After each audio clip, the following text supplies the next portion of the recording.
I didn't believe in fate until the night a stranger's hand closed around another woman's wrist and changed everything. The gallery opening was supposed to be my escape. After 3 months of suffocating corporate meetings and my mother's relentless phone calls about my wasted potential, I'd finally taken a Saturday night for myself. The art was mediocre at best, abstract swirls that meant nothing.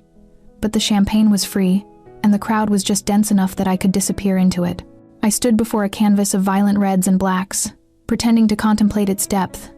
When I felt him before I saw him, the air shifted. Conversations seemed to quiet, though logically I knew they hadn't.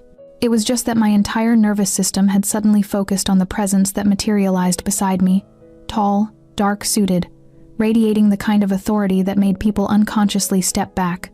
"It's angry," he said, his voice low and measured, with an edge that suggested he understood anger intimately.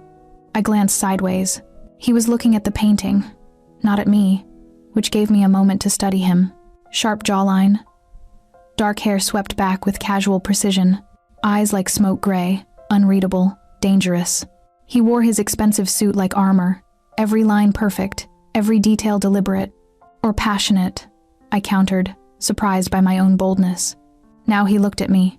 The weight of his gaze was physical, pinning me in place even as every instinct screamed at me to walk away. His lips curved slightly, not quite a smile, but close enough to make my pulse stutter. There's often little difference between the two. Before I could respond, a woman's voice cut through the moment like shattered glass. "Dante! There you are! I've been looking everywhere." She materialized from the crowd, sleek, beautiful, dripping with diamonds that caught the gallery lights. Her red dress was designer, her smile proprietary as she reached for his arm. But there was something brittle in her expression, something that made my stomach tighten with instinctive unease. "Vanessa." His tone went flat, empty of the warmth that had colored our brief exchange. "We need to leave. Marcus is waiting." She finally noticed me, her gaze sweeping over my simple black dress with obvious dismissal. "Who's this?" "No one," I said quickly, taking a step back. She has excellent taste in art," Dante said, his eyes still on me. "Unlike some people." Vanessa's smile sharpened into something cruel. "How sweet. Dante does love to collect strays." She turned to me fully now, her voice dropping to a stage whisper. "Fair warning, sweetheart, he gets bored easily. Ask any of his other charitable projects." "Vanessa." His voice held warning now, dark and absolute. But she was already moving, closing the distance between us with predatory grace. "You should run along now. This is a private conversation." Her hand came up, fingers spread to push against my shoulder. She never made contact. Dante moved faster than should have been possible for a man his size. One moment, Vanessa's hand was reaching for me. The next, his fingers were locked around her wrist, holding her frozen in place. The gallery seemed to hold its breath. "Touch her again," he said softly, his voice carrying a promise that made ice crawl down my spine. "And you're done." The words were quiet, controlled, absolutely terrifying. Vanessa's face went white, then red. "Dante, you're hurting me." "Am I?" He didn't loosen his grip. "I thought you enjoyed games. Isn't that what you said last week? That you loved playing them? This is different." "Yes, it is." His eyes flicked to me for just a heartbeat, something unreadable passing through them, before returning to Vanessa. "Because she's different." He released her wrist. Vanessa stumbled back, cradling her arm, fury and humiliation warring in her expression. For a moment, I thought she might slap him, might scream, might do something dramatic and scene-making. Instead, she laughed a harsh, broken sound. "You'll regret this," she hissed. Then, louder, her voice carrying across the suddenly silent gallery. "You have no idea who you're playing with, sweetheart. Dante Caruso doesn't save anyone. He destroys them." She turned and walked away, her heels striking the floor like gunshots. I stood frozen, my heart hammering against my ribs. Around us, conversation slowly resumed, people pretending they hadn't witnessed whatever that was. But I could feel their eyes, their curiosity, their speculation. "I apologize." Dante's voice was different now, softer, almost gentle. "You shouldn't have been caught in that. Who are you?" The question escaped before I could stop it. Something flickered in his expression. Amusement? Regret? Someone you should stay away from. That's not an answer. It's the only one that matters. He stepped closer, and I caught the scent of expensive cologne and something darker. Underneath whiskey, maybe, or smoke. "What's your name?" I should have lied. Should have walked away. Should have listened to every screaming instinct that told me this man was danger wrapped in expensive fabric. "Elena," I whispered. "Elena." He said it like he was tasting it, memorizing it. "I'm Dante Caruso." The name meant nothing to me then. I was so stupidly, dangerously naive. "You should forget you met me tonight," he continued, his eyes searching my face like he was trying to memorize every detail. "Go back to your safe, ordinary life. Pretend this never happened." "Why?" "Because I'm not the hero in anyone's story, Elena. Especially not yours." He turned to leave, and I should have let him go. Should have counted my blessings and retreated to my safe, boring apartment with nothing more than a strange story to tell. Instead, I reached out and caught his arm. He froze, looked down at my hand on his sleeve, then back at my face. The air between us crackled with something, electric, something that made my skin feel too tight and my breath catch in my throat. What if I don't want to forget? For a long moment, he just stared at me. Then, slowly, inevitably, he smiled, a real smile this time. Beautiful and terrible and full of dark promise. "Then God help you, Elena, because I won't be able to." He pulled a card from his pocket, pressed it into my palm, and walked away. I stood there, trembling, staring down at the embossed name and number. Behind me, someone whispered, "Do you know who that was? Dante Caruso runs half this city. His family." I stopped listening, because I was staring at the card in my hand and realizing with absolute, bone-deep certainty that my safe, ordinary life had just ended. I threw the card away 3 times. The first time was in the gallery bathroom, crumpling it into the trash bin beneath the sink while my hands shook and my reflection stared back at me with wide, frightened eyes. "What are you doing, Elena? Walk away." The second time was in my apartment that night, standing over my kitchen trash can, telling myself this was insane, that men who inspired that kind of fear weren't men you called. The third time was 2 days later, after I'd fished it out twice and spent 48 hours researching Dante Caruso online. What I found made my blood run cold. The Caruso family wasn't just wealthy, they were powerful in ways that made legitimate business look like child's play. The articles were careful, legally worded, never quite saying what they implied. But the implications were clear enough. Organized crime, money laundering, connections to disappeared rivals and closed investigations. And Dante, beautiful, dangerous. Dante sat at the center of it all. I should have been terrified. I was terrified. But I also couldn't stop thinking about the way he'd looked at me. The way he'd defended me from a woman he was supposedly with.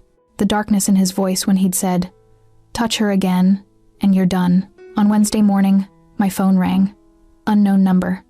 My finger hovered over the decline button. Every rational thought screamed at me to let it go to voicemail, to block the number, to pretend Saturday night had been a fever dream. I answered, "Elena," just my name, but the way he said it low, certain, like he'd known I would answer, made heat crawl up my spine. "How did you get my number? Does it matter?" A pause. "I need to see you." "I don't think that's a good idea." "Neither do I." He sounded almost amused. Yet here we are. I pressed my forehead against my kitchen window, watching rain streak down the glass. "What do you want from me?" The silence stretched so long I thought he'd hung up. Then, "I don't know yet. But I can't stop thinking about you, and that's problematic."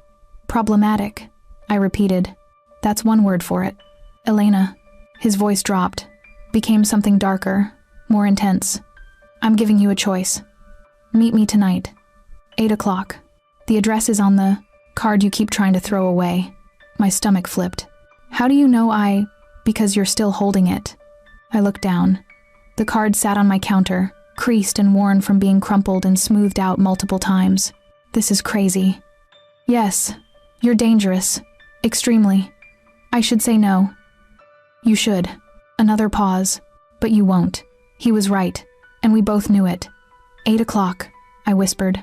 The line went dead. The address led me to a restaurant I couldn't afford to look at, let alone eat in. The kind of place where reservations were made months in advance, and the prix-fixie menu cost more than my monthly car payment. I stood outside in the rain, suddenly acutely aware of my simple navy dress and second-hand coat, wondering what the hell I was doing here. A man in a black suit appeared beside me. "Miss Elena?" I jumped. Yes? Mr. Caruso is expecting you. Please come with me. He didn't wait for confirmation, just opened an umbrella and began walking toward a carassa, side entrance. I followed, because apparently I'd left all common sense back in my apartment. We didn't enter through the main doors. Instead, he led me through a private entrance, down a hallway lined with expensive art, to a single elevator that required a keycard to operate. Top floor, he said simply, swiping the card and stepping back. The doors closed. My reflection stared back at me, wet hair, nervous eyes, lips I couldn't stop biting. What are you doing, Elena? The elevator opened directly into a private dining room. Dante stood by the window, backlit by the city lights, and for a moment I couldn't breathe. He'd shed his jacket, rolled his sleeves to his elbows, revealing forearms that shouldn't have been as distracting as they were. A glass of whiskey sat on the table beside him. He turned when the elevator opened, and the weight of his attention hit me like a physical force. You came. You knew I would. I hoped.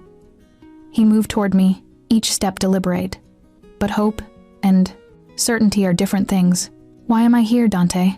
He stopped an arm's length away, close enough that I could see the silver threading through the gray of his eyes, the tension in his jaw, the way his hands flexed like he wanted to reach for me but wouldn't let himself. Because 3 days ago, a woman I barely tolerate tried to touch you, and I nearly broke her wrist. His voice was quiet, controlled, but something violent simmered beneath. Because I've built an empire on control, on calculated decisions, and the moment I saw you, all of that became irrelevant. That's not an answer.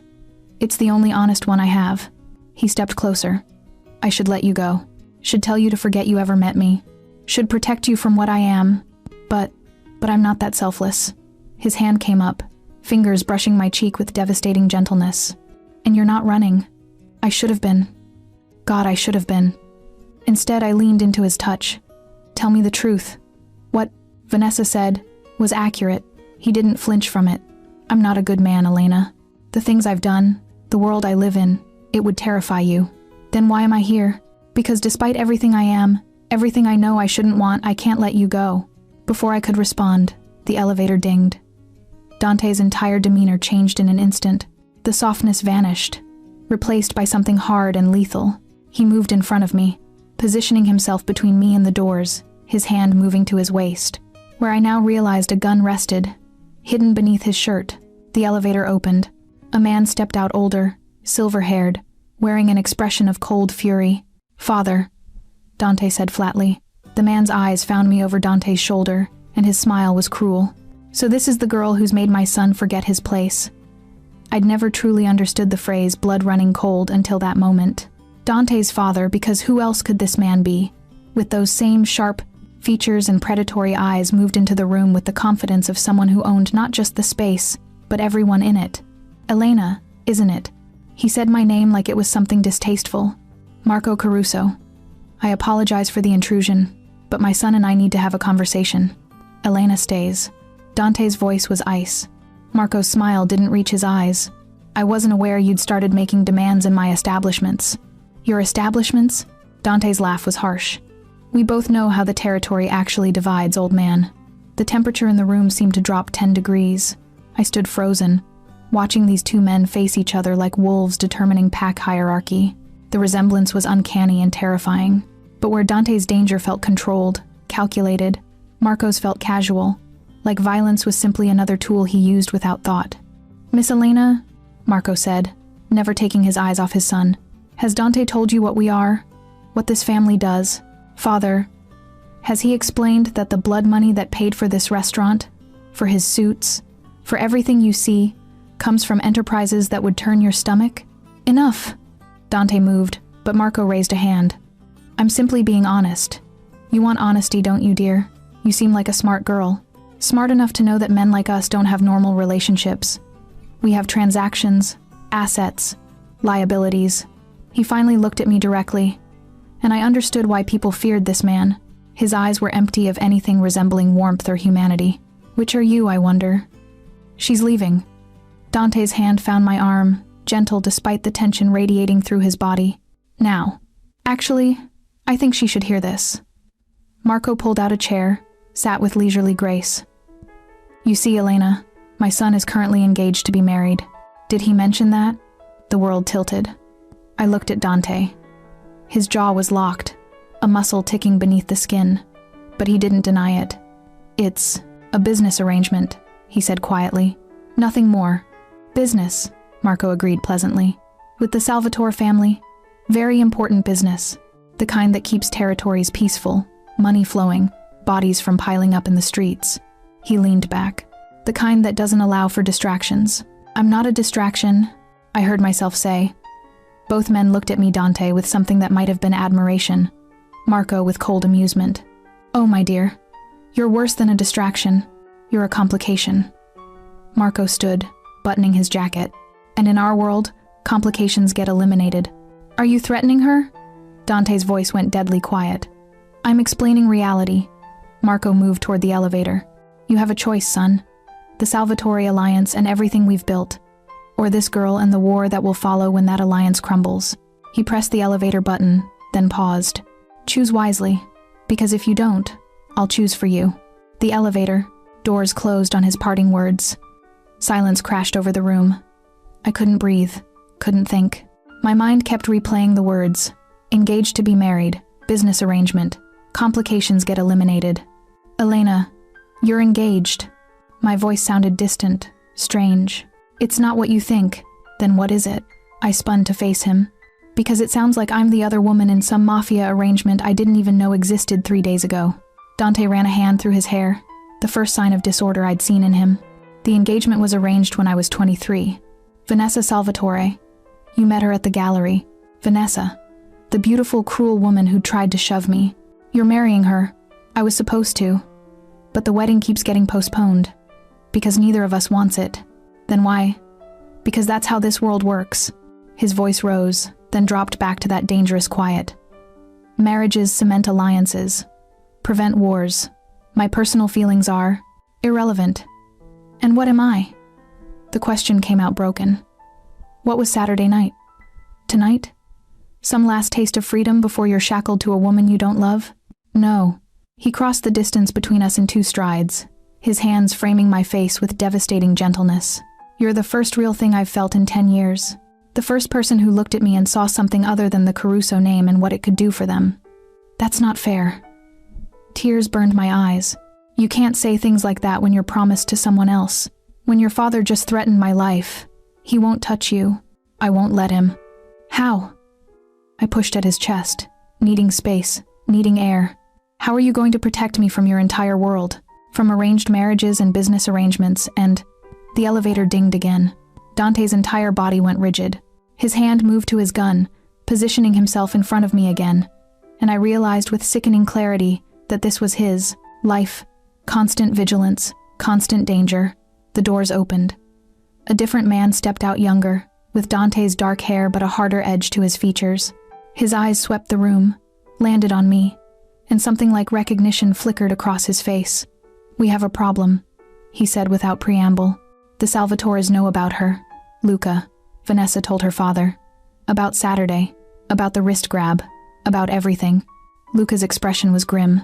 "Antonio Salvatore wants a meeting, tonight, and he's making noise about broken promises and dishonor. Let him make noise.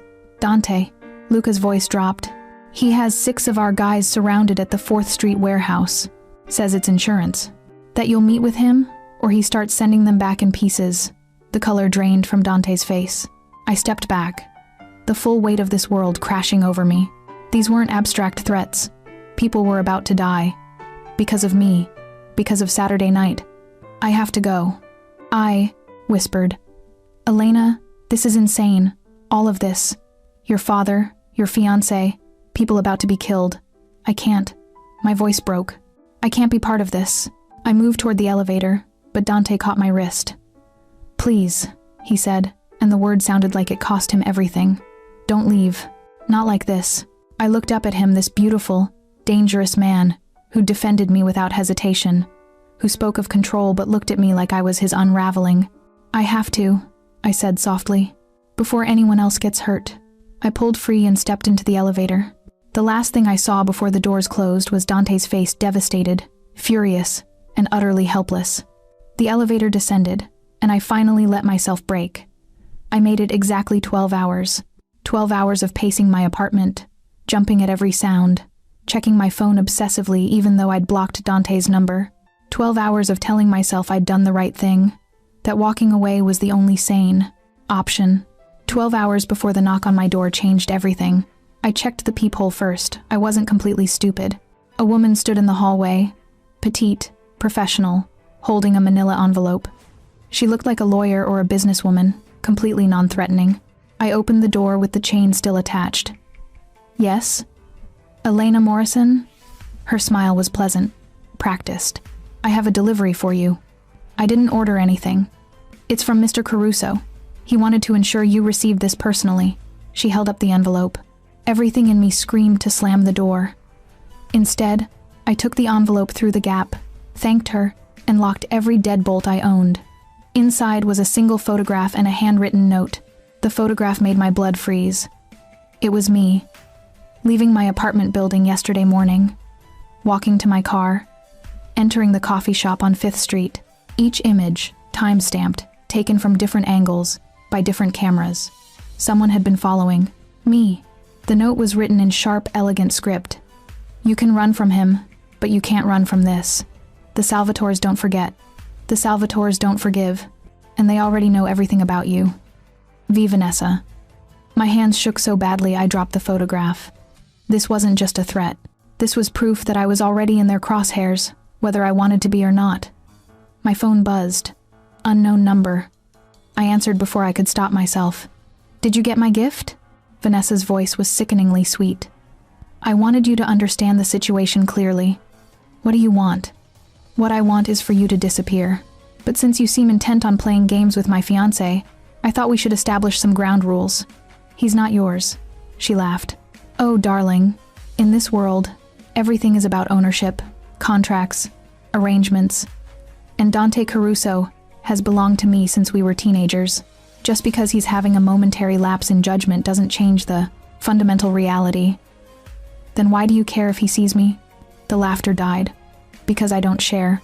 Because you're making him weak. Because my father is this close to starting a war that will paint this city red. And I won't let some naive little nobody ruin everything we've built. I'm not part of this. You became part of this the moment you let him touch you. Her voice went cold. So here's what's going to happen. You're going to leave. Tonight. The city, the state, whatever. Just go. If you don't, if you try to see him again, if you so much as answer his calls, those photographs I sent, they'll end up in my father's hands. And Antonio Salvatore doesn't deal with problems the way his daughter does. You're insane. I'm practical. You have 24 hours. The line went dead. I stood in my apartment, surrounded by surveillance photos of my own life, and realized with terrible clarity that walking away from Dante hadn't saved me. It had just left me alone and unprotected. I lasted 3 more hours before I called him. Elena. He answered before the first ring finished, his voice raw with relief and something darker. Where are you? My apartment. But Dante, we need to lock your door. Don't let anyone in. I'm 10 minutes away. How do you know where I live? A pause. I've known since Sunday. I needed to know you were safe. I should have been angry about the invasion of privacy, should have been horrified, but all I felt was a sick sort of gratitude. Vanessa sent me pictures. She's been having me followed. The silence on the other end was more terrifying than any threat. When Dante spoke again, his voice was completely empty of emotion, which somehow made it infinitely more dangerous. What kind of pictures? I told him about the call, the threats, the 24-hour ultimatum. She's bluffing, he said finally. Antonio wouldn't move against you without talking to me first. You sound very certain, because I spent last night reminding him what happens when people threaten what's mine. I'm not. Yes, you are. The words were absolute. Whether you want to be or not, Elena, you're mine, and I protect what's mine. A knock on my door made me jump. That's me, Dante said. Let me in. I opened the door to find him in the hallway, phone still to his ear, looking like he'd been through hell. His shirt was untucked, his tie gone, shadows under his eyes that suggested he hadn't slept. 2 men in black suits stood behind him, hands resting casually near their waists, where I now knew guns would be holstered. He lowered his phone, eyes scanning me for injuries. Are you hurt? No, but... He stepped inside, his men taking positions in the hallway, and closed the door behind him. Then he pulled me against his chest, his arms coming around me with crushing intensity. "I'm sorry," he said into my hair. "I'm so goddamn sorry. I should have protected you better, should have anticipated this. This isn't your fault. It's entirely my fault." He pulled back, hands framing my face. "My father was right. You're a complication, a liability. Every logical bone in my body says I should let you go. Make sure you're protected from a distance, and marry Vanessa like I'm supposed to." My heart cracked. "Okay, but I can't."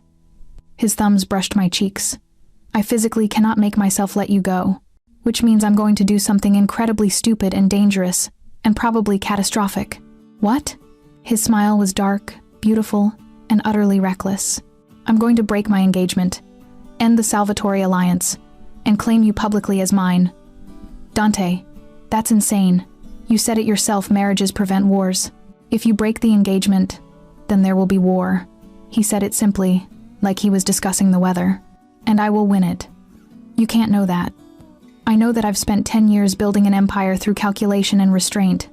And I know that the Prevasses, the moment I saw you, all of that became meaningless." His forehead rested against mine. "You're the variable I never planned for, Elena. The chaos in my perfect order. And I'm done pretending I can walk away. What if I can't do this? What if I'm not strong enough for your world? Then I'll burn it down and build you a new one." Before I could respond, his phone buzzed. He glanced at it, and his expression went lethal. "What?" "Vanessa just posted something. On social media. About us." He showed me the screen. My stomach dropped. It was a photo from the gallery, me and Dante, close together, his hand near my face. The caption read, "When your fiancé finds new hobbies. Number Caruso family, number poor choice, number consequences. 10,000 likes already. Comments flooding in. She's making this public," I whispered. "Forcing your hand. Good." Dante pocketed his phone. "I wanted to do this properly, but if she wants to play it this way." His phone rang. He answered without looking. "What?" I watched. His face changed from anger to something cold and calculated. "When?" A pause. "I'll be there in 30 minutes. Tell them not to move until I arrive." He hung up, and when he looked at me, I saw the Mafia Boss clearly for the first time. Not the man who'd defended me, or held me gently, but the predator who ruled an empire. "I have to go. Antonio Salvatore just called a sit-down. Every family. Tonight." His hands cupped my face one more time. "This ends tonight. One way or another. Dante." He kissed me. Hard, desperate, claiming. When he pulled back, his eyes burned. "Stay here. My men will guard your door. Don't leave. Don't answer calls from anyone but me. Understand?" I nodded, too overwhelmed to speak. He walked to the door, paused with his hand on the handle. "Elena? When this is over, I'm coming back for you, and I'm never letting you go again." Then he was gone, and I was left alone with 2 armed guards in my hallway and the terrifying knowledge that somewhere across the city, Dante Caruso was about to start a war. For me, the wait was torture.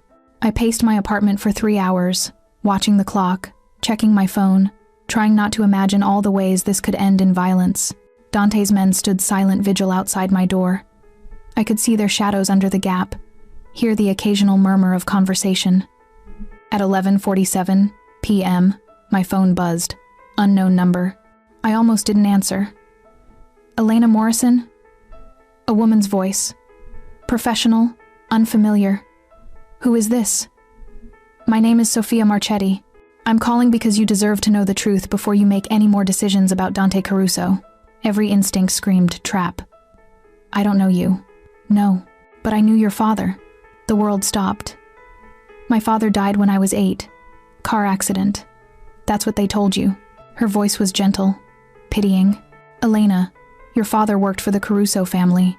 He was their accountant. And when he found evidence of something Marco Caruso wanted buried, he didn't die in an accident." "No." The word came out strangled. "You're lying. This is some kind of... Marco Caruso had your father killed 16 years ago. Made it look like an accident because you and your mother were complications he didn't need." She paused. "I have proof. Documents your father copied before he died. I can send them to you." "Why?" My voice broke. "Why are you telling me this?" "Because Dante is about to blow up his entire world for you. and you should know what family you're walking into. What blood is on their hands. Another pause. I'm sending the files now. Read them. Then decide if he's worth it. The line went dead. My phone buzzed with an incoming email. I stared at it for a full minute. Terror and denial warring in my chest. This was a lie. It had to be. Some elaborate trick by Vanessa or the Salvatores to drive a wedge between me and Dante. But my finger was already opening the attachment. The first document was a police report. My father's accident. Single car. Collision. Rainy night. Blood alcohol level. Suggesting he'd been drinking. Except I remembered that night. Remembered my mother crying, saying it didn't make sense, that Dad never drank and drove, that something was wrong. The second document was a bank statement. Large deposits to my father's account in the weeks before his death. Deposits from a shell corporation I now recognized as linked to Caruso Enterprises. The third was a letter, in my father's handwriting. Maria, if you're reading this, something has happened to me. I found something I wasn't supposed to find. Money disappearing from the Caruso accounts. Going to offshore accounts in Marco's name alone. He's stealing from his own family, his own organization. I made copies, hid them. If anything happens to me, you need to. The letter ended there, unfinished. I read it 3 times, my father's words blurring through tears. He'd known. He'd known he was in danger and he'd tried to warn my mother. And then he died, and Marco Caruso had made it look like drunk driving, and my entire life had been built on that lie. My phone rang. Dante. I stared at his name on the screen, my heart shattering. Elena, thank God. Listen to me carefully. Did you know? My voice was eerily calm. A pause. Know what? About my father. About what your father did. The silence stretched so long I thought the connection had dropped. How did you... He stopped, exhaled sharply. Where did you hear that? So it's true. Tears streamed down my face. Marco Caruso murdered my father, and you knew. Elena, I was 14 when it happened. I didn't know the details until years later. And by then what? I was screaming now. By then you'd decided it didn't matter? That it was just business? That my father's life was just another casualty in your family's empire? That's not Elena, please, let me explain. Explain what? How you looked me in the eye and said I was yours. How you talked about protecting me, when your family is the reason I grew up without a father? I was sobbing, breaking apart. Did you know who I was? When you met me at the gallery, when you defended me from Vanessa, did you know? No. His voice was raw. I swear to God, I didn't connect it. Your mother remarried. You took her new husband's name. I never... But when you found out where I lived, when you had me investigated, you must have known then. He didn't answer. Didn't need to. Oh my God. The betrayal was physical. A knife between my ribs. You knew, and you pursued me anyway. You let me fall for you, knowing what your father did to mine. Because I love you. The words exploded from him. Because the moment I realized who you were, I knew I should walk away, and I couldn't. Because you're the best thing that's ever happened to me, and I'm selfish enough to want you anyway, even knowing I don't deserve you. I closed my eyes. You should have told me. I know. You should have let me go. I tried. I can't. A knock on my apartment door, not the gentle knock of earlier hard, authoritative demanding. Dante, someone's here. Don't open that door. His voice went sharp with panic. Elena, listen to me. I'm 20 minutes away. Do not. The door exploded inward. Men in black tactical gear flooded my apartment. I screamed, dropping my phone, stumbling backward. Dante's guards were already down. I could see them in the hallway, unconscious, or worse. Elena Morrison? The man in front removed his mask. Older, hard-faced, with eyes that held no mercy. Antonio Salvatore sends his regards. I tried to run, made it 3 steps before someone grabbed me. A cloth pressed over my mouth and nose. The chemical smell was overwhelming, the world already tilting. I heard Dante's voice screaming my name from the dropped phone. Then nothing. Dante. The scream cut off mid-sound. Dante stared at his phone, listening to the chaos crashing, shouting, then terrible, absolute silence. Elena.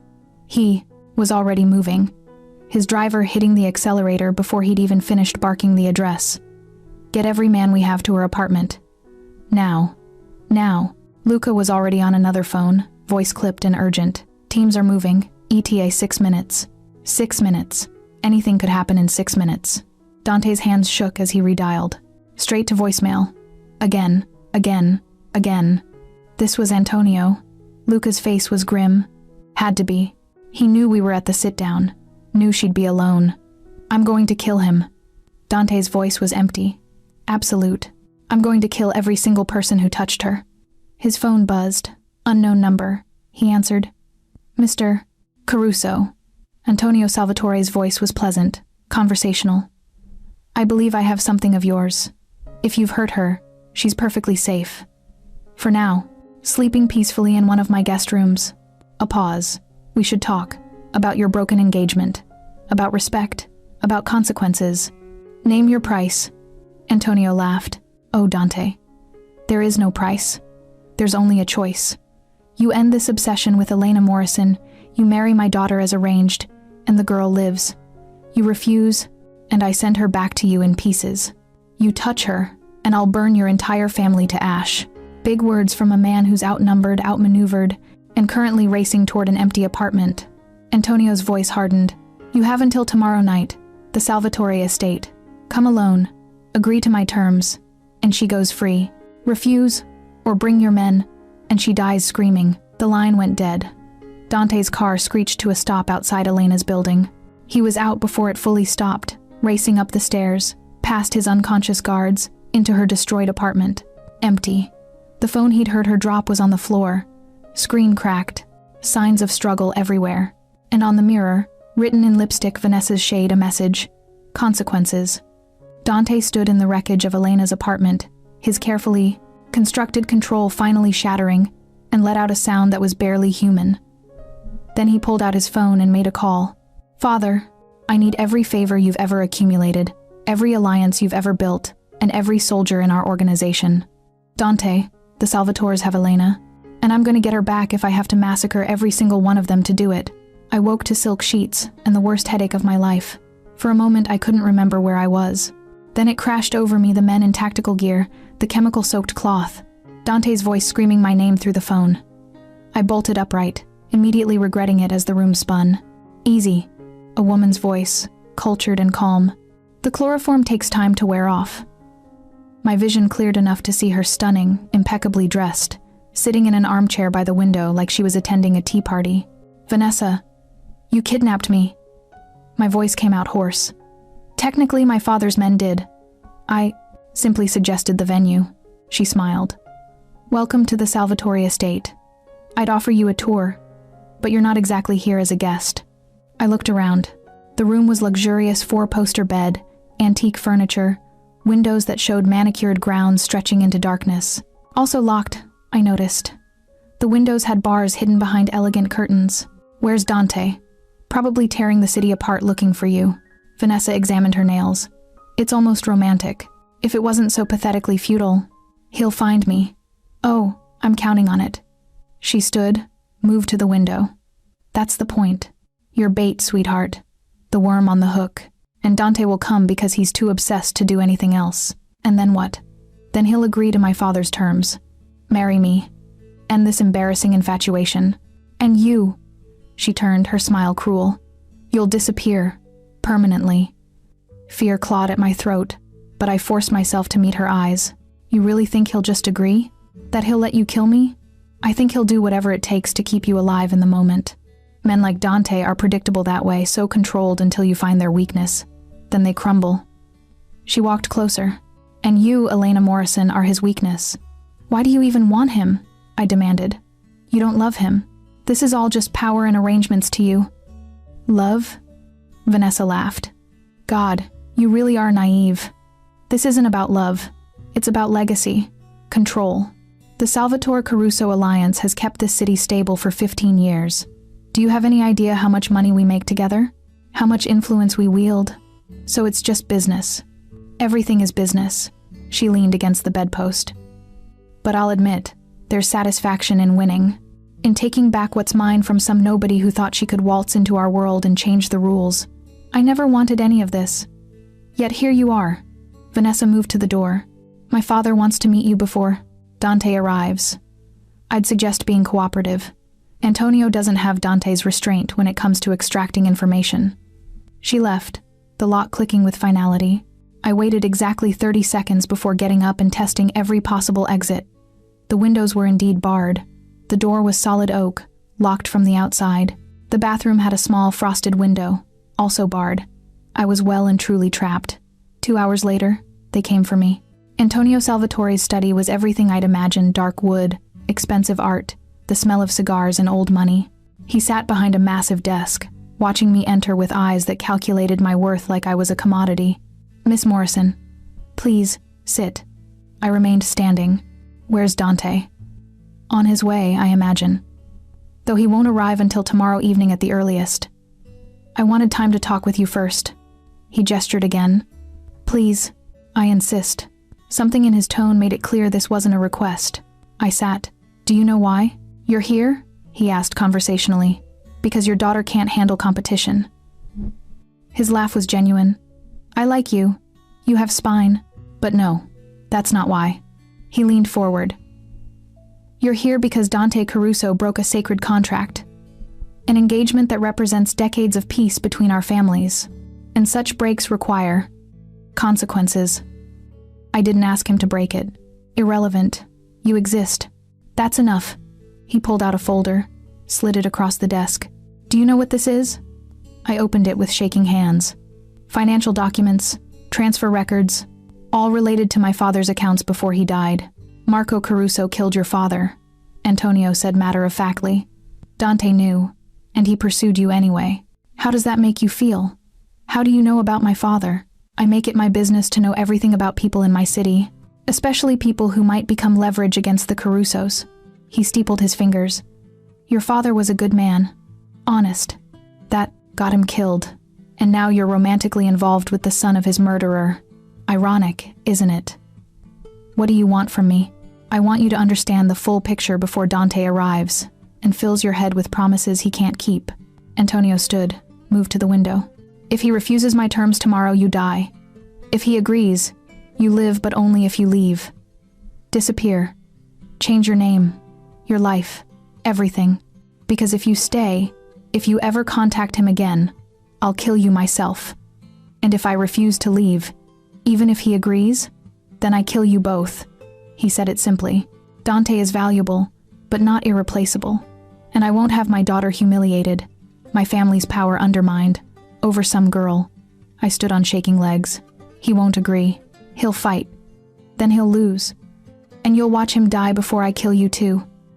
Antonio's smile was paternal, grotesque. "I'm not a monster, Miss Morrison. I'm giving you a way out. Take it." They escorted me back to my prison. I collapsed on the bed, my father's ghost and Dante's betrayal and Antonio's threats swirling in my mind. Hours passed. Night fell. I couldn't sleep, couldn't think clearly, couldn't escape the trap closing around us. At 3 a.m., a sound at my window made me freeze. A pebble against glass. I rushed over, peered through the bars into the darkness. A figure stood in the shadows below. Then he stepped into the moonlight, and my heart stopped. Dante. He was supposed to wait until tomorrow. Supposed to come to the front door, negotiate, play by Antonio's rules. Instead, he was here. Now. Alone.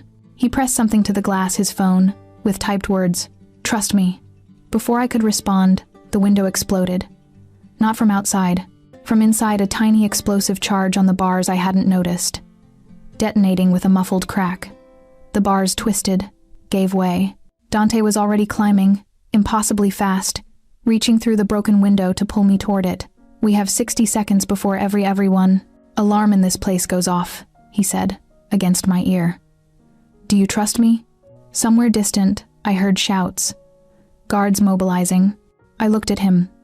This man whose father had killed mine, who'd lied by omission, who'd brought chaos into my life. This man who'd just infiltrated enemy territory alone to get me back. Yes. He pulled me through the window.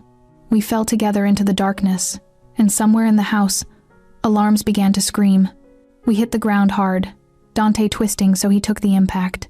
He was up instantly, pulling me with him, one arm around my waist, the other hand holding a gun I hadn't seen him draw. "Run!" I ran. The grounds were massive, shadowy, cut through with hedge mazes and sculpture gardens that would have been beautiful if we weren't fleeing for our lives.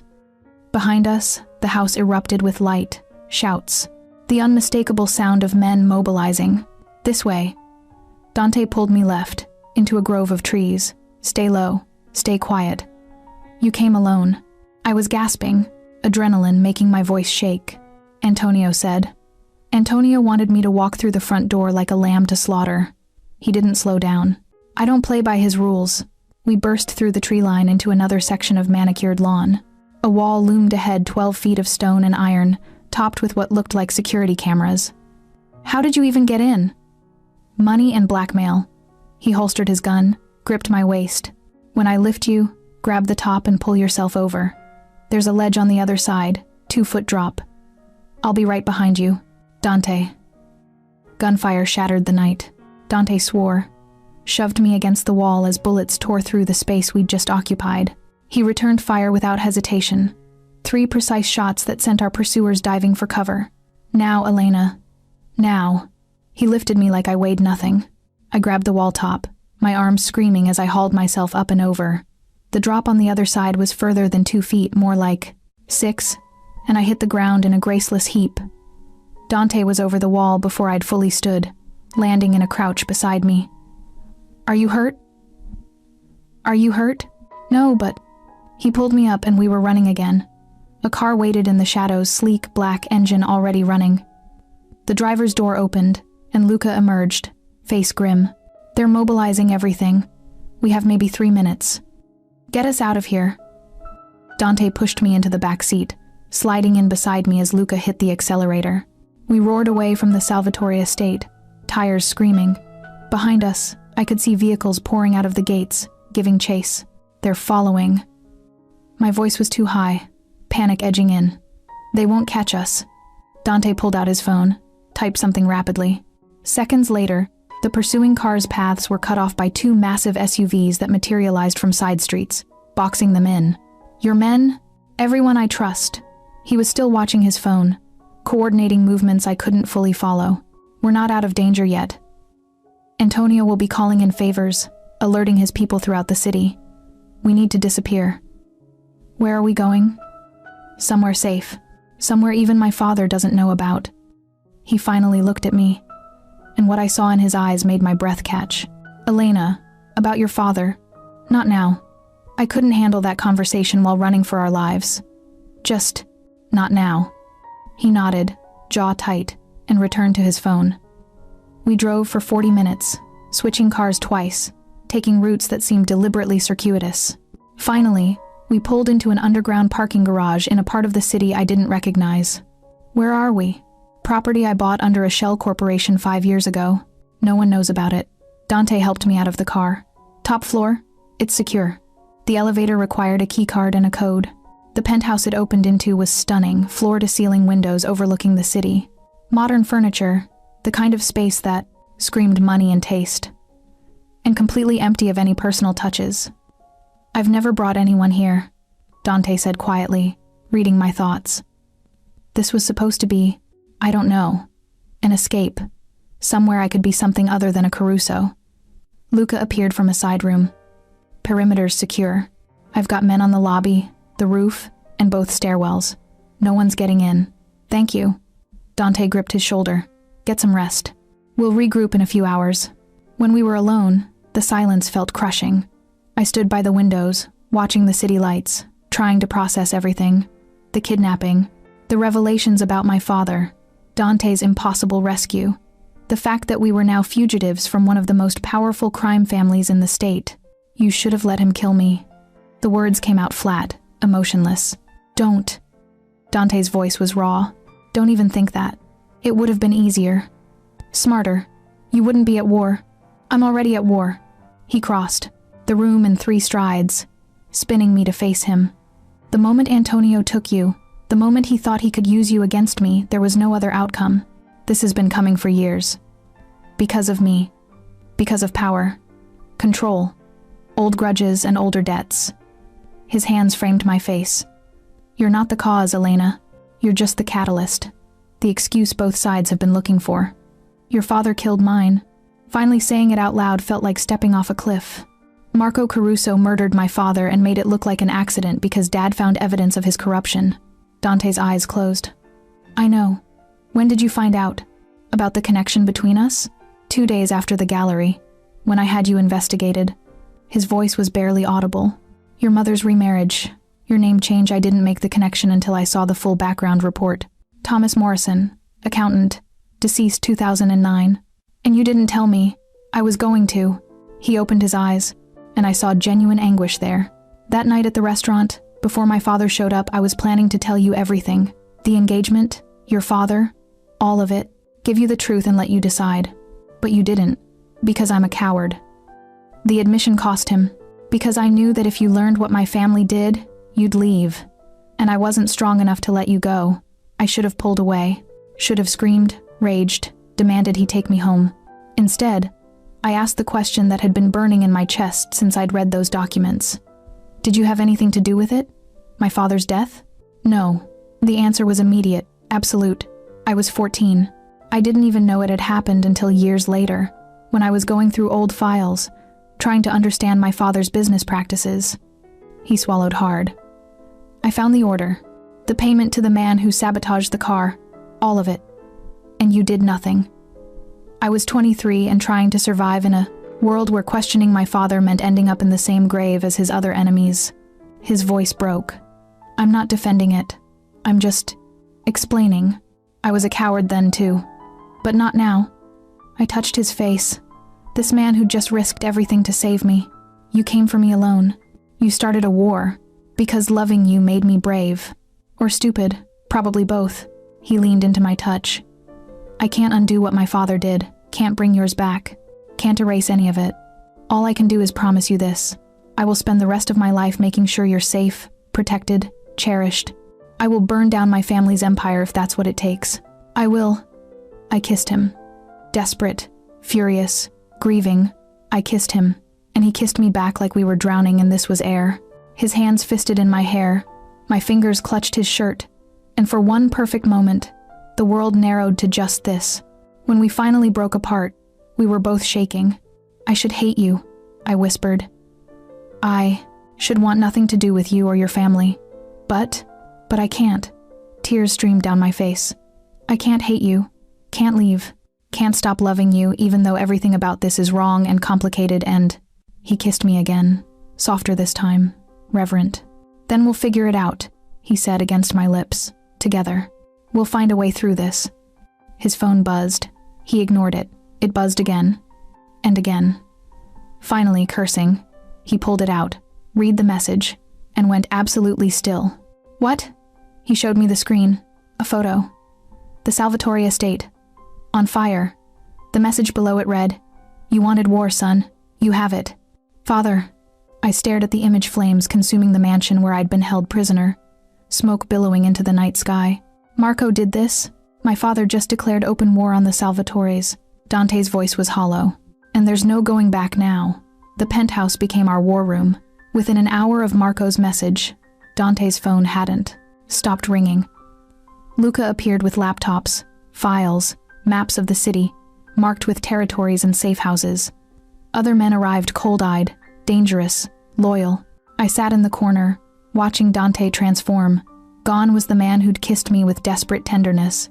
In his place stood someone harder, sharper, radiating lethal authority.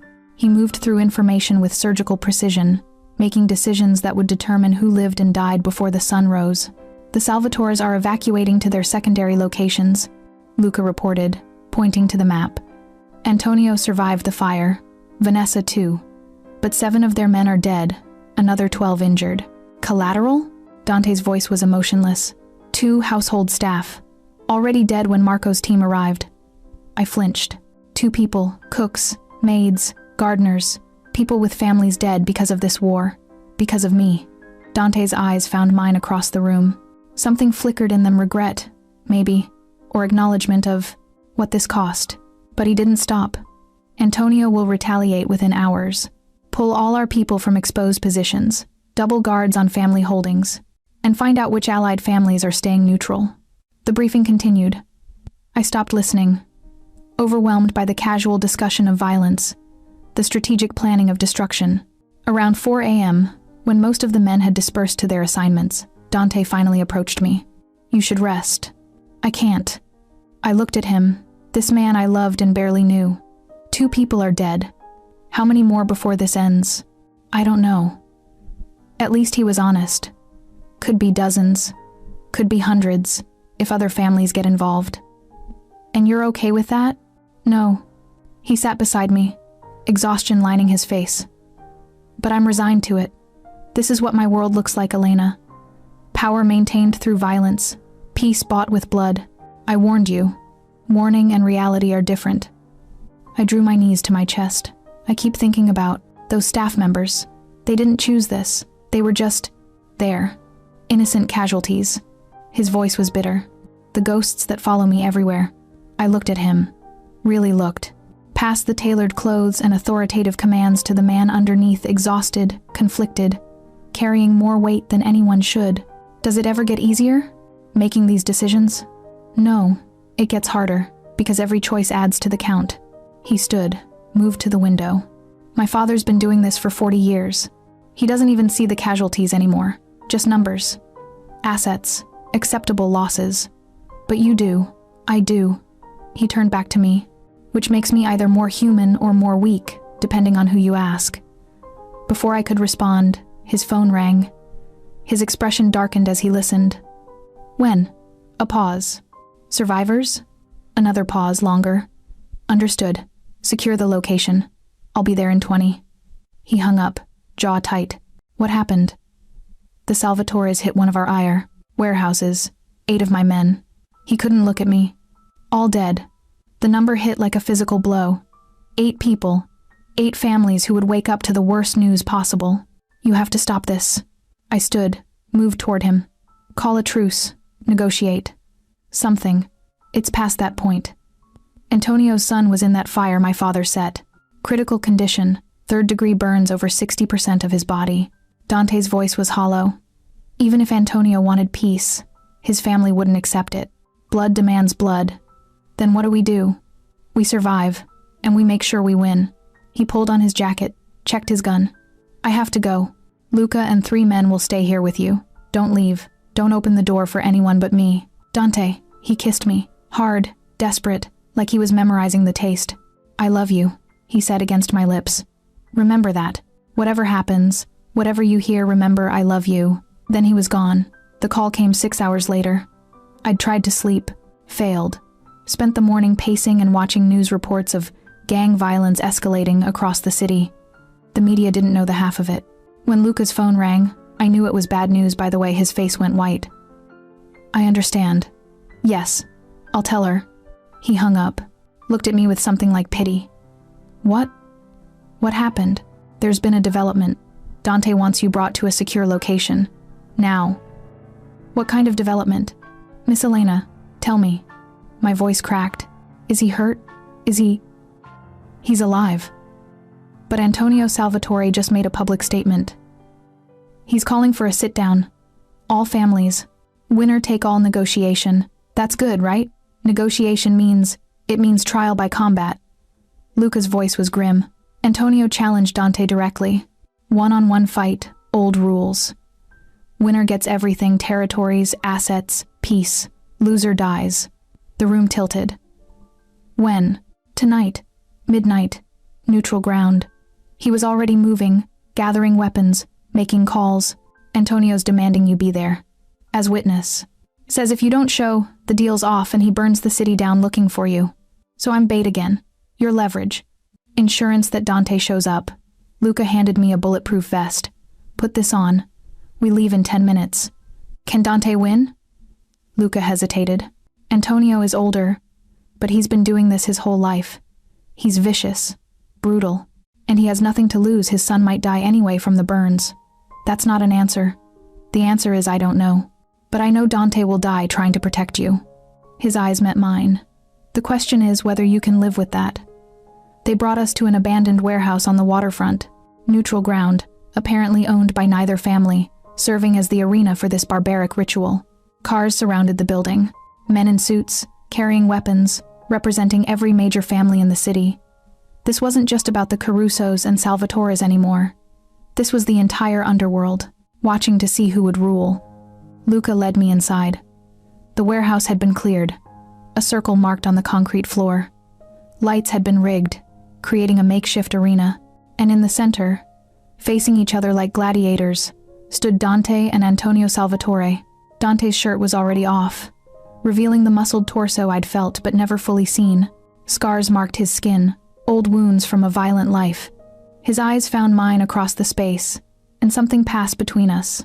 Love, regret, determination. Antonio was bigger, broader, his body marked with even more scars. He smiled when he saw me. "Miss Morrison, so glad you could join us. Dante fights better when he has something to lose." "This is insane," I said, my voice carrying in the sudden silence. "You're going to murder each other over pride?" "Not pride," Antonio corrected. "Territory, power, the future of this city." He turned to Dante. "Ready, boy?" Dante's eyes never left mine. "Elena, whatever happens, don't..." I was, crying now, not caring who saw. "Don't say goodbye. Then I'll say this. You made me human again. Thank you." A bell rang. They came together with brutal speed. I'd never watched two men try to kill each other before. The reality was nothing like movies. No dramatic music, no slow-motion sequences, no honor. Just violence, raw, ugly, desperate. Antonio struck first, a jab that would have shattered Dante's jaw if it had connected. Dante ducked, countered with a combination to Antonio's ribs that I heard crack from 20 feet away. They circled, breathing hard already. "You're soft," Antonio taunted. "Too much time playing businessman, not enough remembering where you came from." Dante didn't respond. He was watching, calculating, waiting for an opening. Antonio lunged. Faster than a man his age should move, he caught Dante's guard down, landed a punch that snapped Dante's head back. Blood sprayed from his split lip. I screamed. Luca's hand clamped on my shoulder, holding me back. "Don't distract him." Dante shook off the hit, returned with a vicious kick that caught Antonio's knee. The older man stumbled, and Dante pressed the advantage 3 rapid punches, targeting the same ribs he'd already damaged. Antonio gasped, backed away. Better, but not good enough. He pulled a knife. The crowd erupted in shouts. This was supposed to be a fair fight, no weapons, but Antonio just smiled at the protests. "What? There are no rules in our world. You all know that." Dante's eyes went cold, lethal. He didn't look at me, didn't acknowledge the blade, just refocused on Antonio with predatory intensity. "That's how you want to play this? This is how it's always been played, boy. Survival, by any means necessary." Antonio struck. The blade flashed in the harsh lights, aimed at Dante's throat. Dante twisted, caught Antonio's wrist, and they grappled strength against strength, both fighting for control of the knife.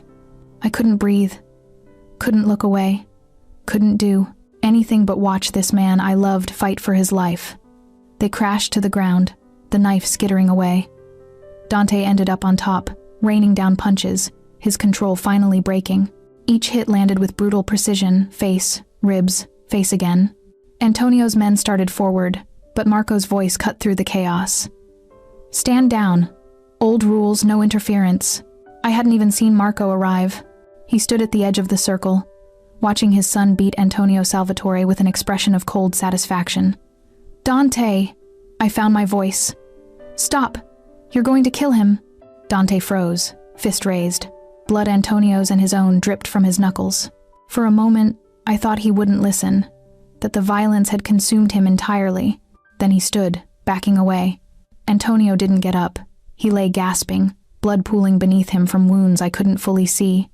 "It's over," Dante said, his voice carrying to every corner of the warehouse. "The Salvatore Caruso alliance is dissolved.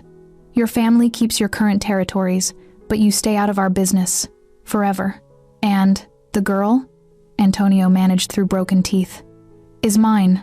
Touch her, threaten her, even think about her, and I'll finish what I started tonight." "Dante," Vanessa's voice cut through the tension. She emerged from the crowd, face pale, eyes locked on her father's broken form. "You've made your point. Just let me get him to a hospital." Dante looked at her for a long moment, then nodded. "Go. This war is done." Vanessa's men rushed forward, carefully lifting Antonio. As they carried him past me, Antonio's eyes found mine. "You win," he whispered. "Congratulations. You get to love a monster." Then they were gone, taking their wounded patriarch and their humiliation with them.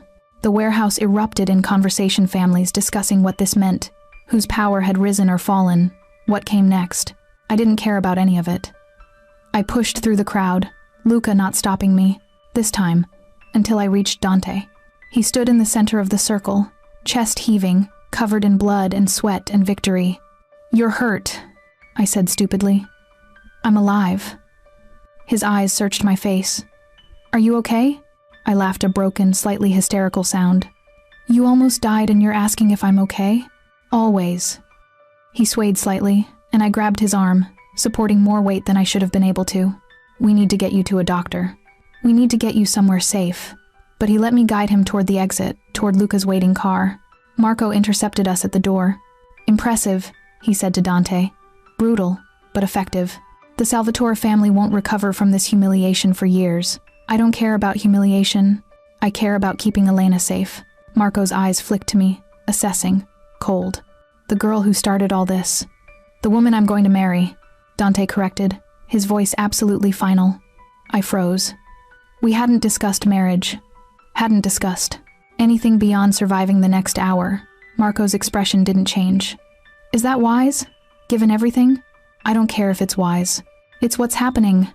Dante straightened, ignoring his obvious pain. "And you're going to accept it. Because if you go near her, if you so much as suggest she's in danger from our family, I'll do to you what I just did to Antonio." Father and son stared at each other. A lifetime of conflict, control, and complicated loyalty passed between them. Finally, Marco smiled. "You've grown into your power. Good. The family needs strength." He looked at me again. "Welcome to the Caruso family, Miss Morrison. I hope you survive it." He walked away. Dante sagged against me. "Hospital. Now." The private doctor Luca found. Stitched up Dante's wounds in a safe house across town. 3 broken ribs, countless bruises, a mild concussion, and a knife wound he'd somehow hidden during the fight. I sat beside him while the doctor worked, holding his hand, trying not to fall apart. "Did you mean it?" I asked when we were finally alone. "About marrying me?" "I've never meant anything more." He winced as he shifted positions, though I should probably propose properly. "When I'm not bleeding and barely conscious. This seems on brand for us, actually." He laughed, then groaned. "Don't make me laugh. It hurts. Everything about this hurts." I traced his knuckles gently. "Your father killed mine. Your world almost killed us both. This should be impossible. But I love you anyway." The admission felt like stepping off a cliff again, but lighter this time. Freeing. "I love you, and I don't know how to stop, and I don't think I want to." Dante pulled me down carefully, kissing me with split lips and desperate tenderness. "Then marry me," he whispered. "Make this official. Make it real. Your family will never accept me.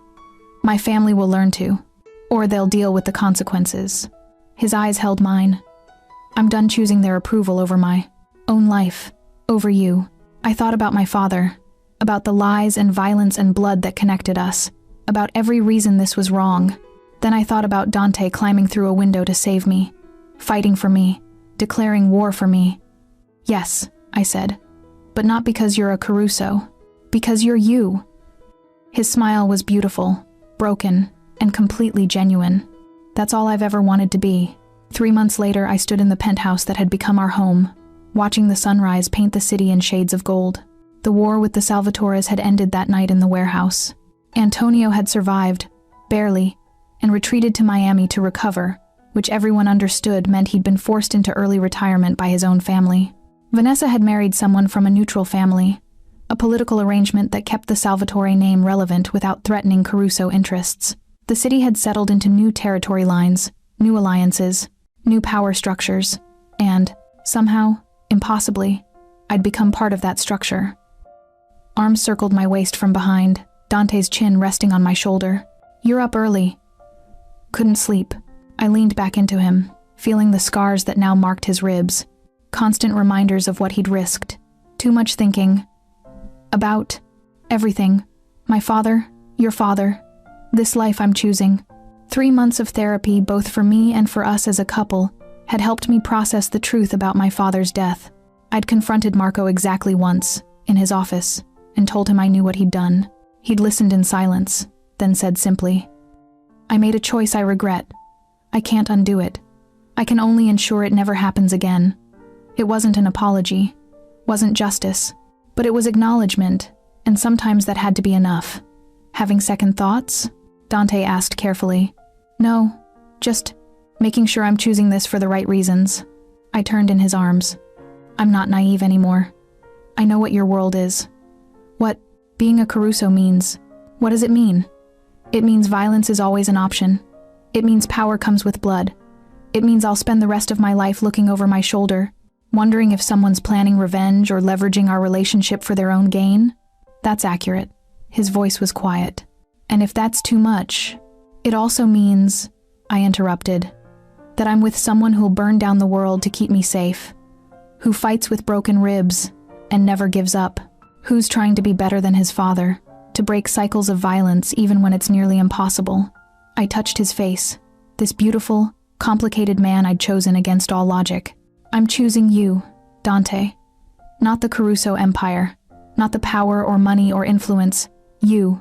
His kiss was soft, reverent, full of promises we were both still learning to keep. "I got you something," he said, pulling back. "It's not our wedding day yet. You're not supposed to give me gifts. This isn't a wedding gift." He retrieved a box from the desk, handed it to me. Its closure. Inside was a file. Legal documents, bank statements, property deeds, all in my mother's name. "What is this?"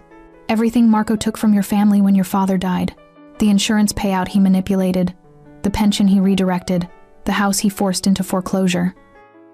Dante's voice was steady but strained.